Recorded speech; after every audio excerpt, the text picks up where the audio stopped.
બનાવટી દવા મુદ્દે ફૂડ એન્ડ ડ્રગ વિભાગના રાજ્યવ્યાપી દરોડા 1.75 કરોડથી વધુની કિંમતનો બનાવટી દવાનો જથ્થો જપ્ત. અલગ અલગ 9 દવાના સેમ્પલ લઈ પરીક્ષણ માટે લેબમાં મોકલાયા. કચ્છના 6 તત્કાલીન પોલીસ અધિકારી સહિત 19 લોકો સામે ફરિયાદ. વર્ષના 2015ના એક કેસમાં સુપ્રીમના આદેશથી પશ્ચિમ કચ્છ સીઆઈડી ક્રાઇમે નોંધી ફરિયાદ.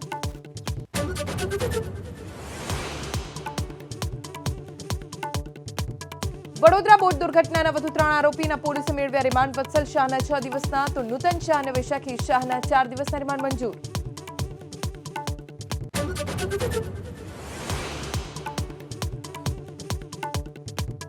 ગોંડલ ગ્રામે બાદ જેતપુર પંથકમાં સિંહના ધામા. કાગવડ ખોડલધામ નજીક સિંહ લટાર મારતો કેમેરામાં કેદ. ખેડૂતોમાં ભયનો માહોલ. ફોરેસ્ટ વિભાગે સિંહની હાથ ધરી શોધખોળ.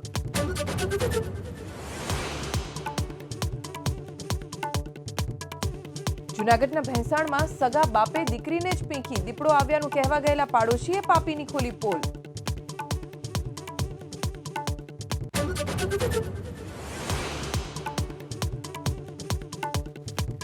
નવસારીના ચીખલીમાં નવા બનતા એસટી ડેપોનો સ્લેબ ધરાશાયી. 5 થી 6 મજૂર ઇજાગ્રસ્ત. ઇજાગ્રસ્તોને સારવાર માટે હોસ્પિટલ ખસેડાયા.